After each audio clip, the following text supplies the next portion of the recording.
Do not test form fields like this. One of the biggest mistakes that I see testers make, and you'll see this when you're interviewing people, they've tested the controls that the browser gives you rather than the application interaction with those controls. One of the biggest mistakes we can make is confusing the technology with the application. So I'm going to explain that in this video. There are fields like this, the datetime local, where you click on it and you see a very complicated calendar control. We might be tempted to test this calendar control. I have seen people test this calendar control. I've seen people test the color picker. I've seen people test the weeks. I've seen people test the email functionality. Here's an email. If I add validation on here and say Bob and come away, we can see that it's saying, please include an @ in the email address. Bob is missing an @. If I validate the form, we can see the message come up. Please include an @ in the form. There's no application functionality here. This is pure browser technology. We don't need to test that specifically. We might need to test, have we added the right validation? So let me just show you. Let's have a look at this field in the DOM. So here it is. It says input. We've got an ID on this control. It's of type email and name email. The fact that it is of type email means that we have email validation on that control. There's no JavaScript here.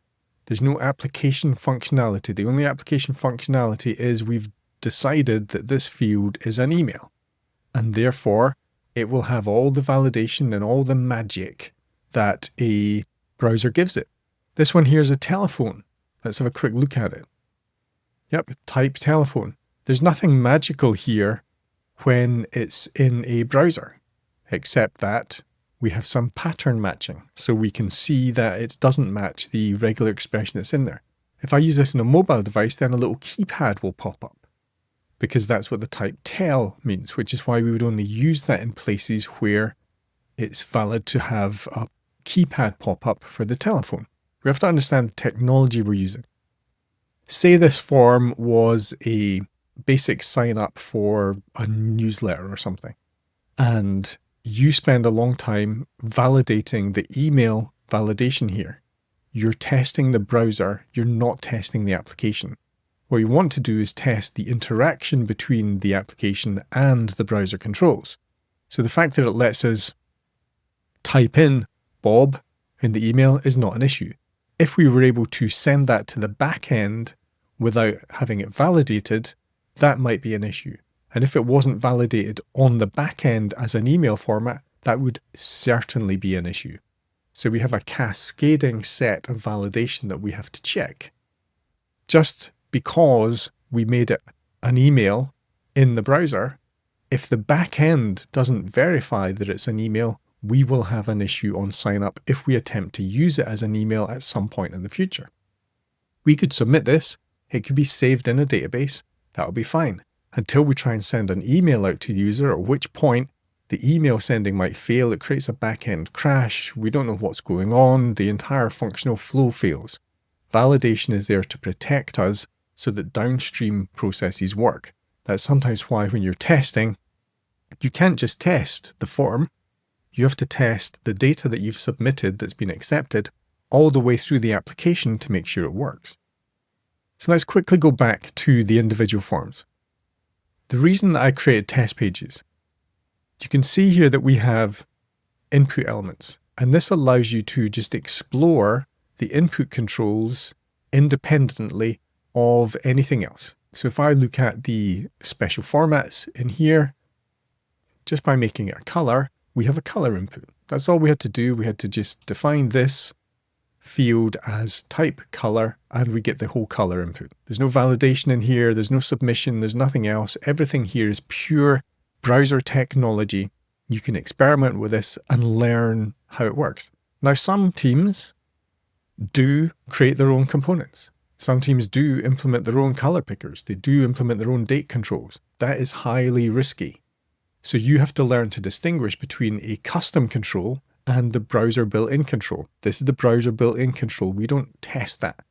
What we test is when we have chosen a color and we have the application do something with it, we submit it to the back end or we let it change something on the front end, that interaction works. But we don't test the color picker.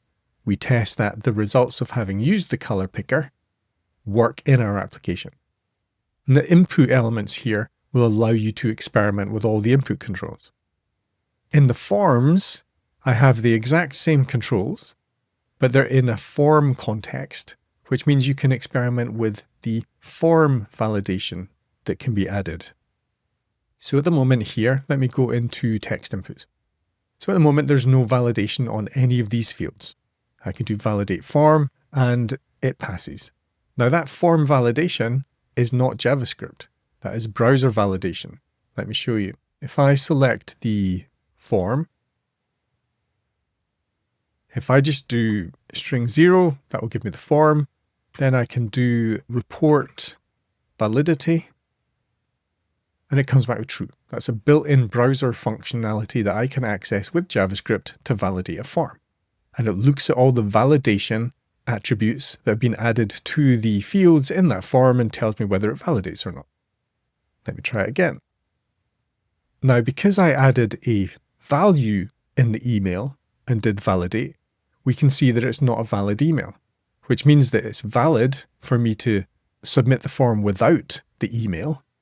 But if I do put a value in, it has to validate against the email format. But again, that is pure browser validation. I haven't chosen the validation rules. These are the validation rules enforced by the browser. Now, sometimes if I'm doing server-side validation, our server-side validation might be different from the browser validation, might be different from the front-end validation. That could be an issue under certain circumstances. So if we're implementing validation ourselves, we need to make sure the two validation routines, one on the client and the one on the server, match up.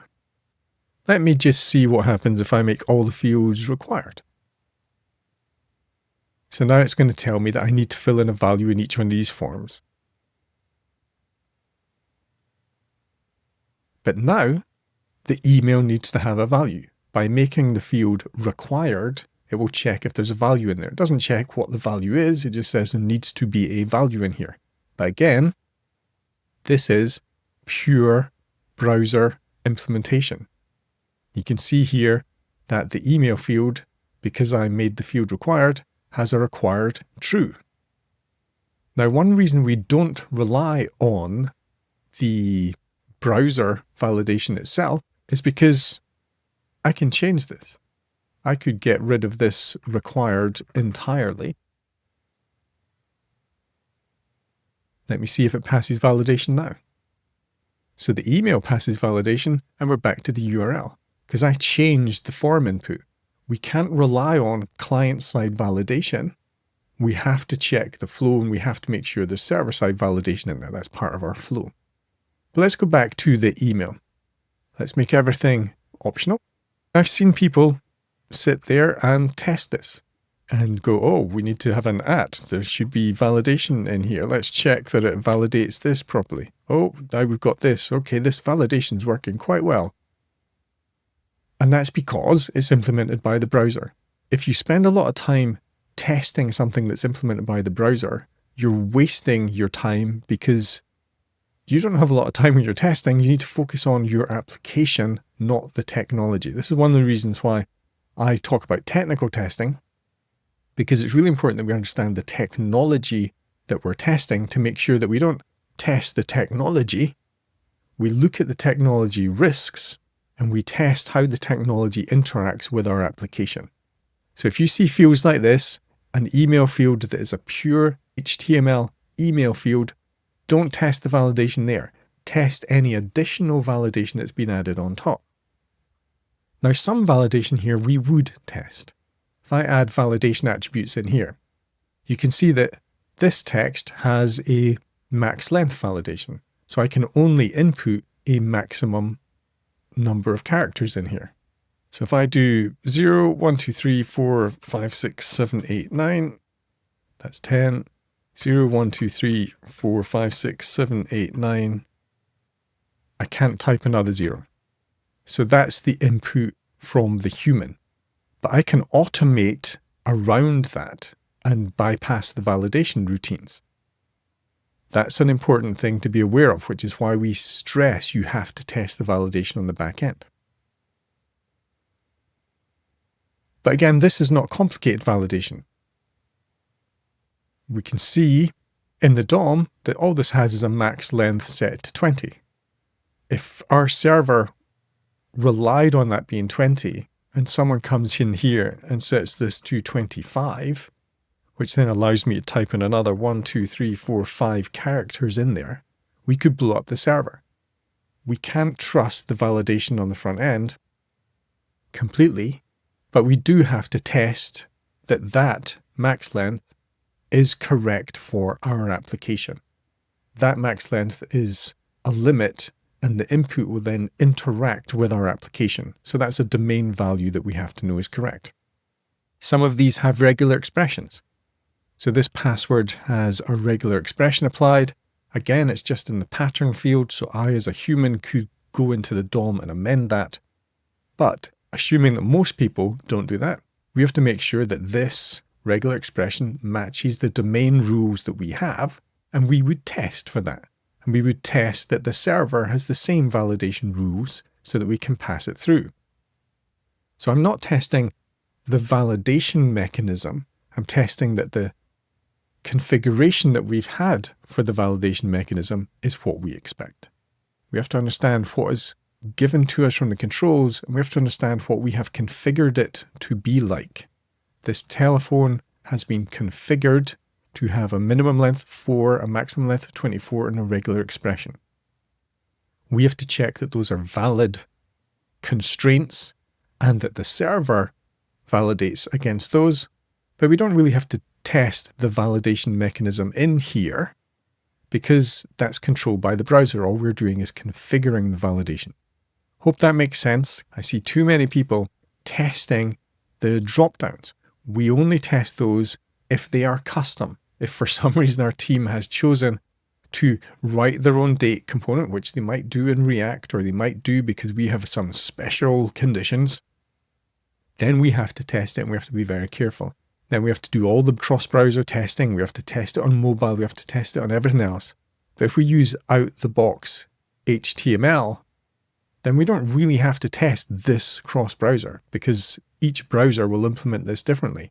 We just have to test the interaction between the value that we get from that control and our application. So don't test fields like this unless they are completely custom or unless we've added some extra JavaScript validation on top, which none of these have. There are places in the test pages where there is extra JavaScript validation, but in the input elements and the forms, you see them raw, you see just the browser HTML validation, and you can experiment with the base to get used to what the browser provides, and we can stop confusing ourselves and trying to test that technology when we need to focus on testing the application. So if this helps, remember to subscribe to the channel, and if it helped at all, like it, leave a comment, but thanks for watching.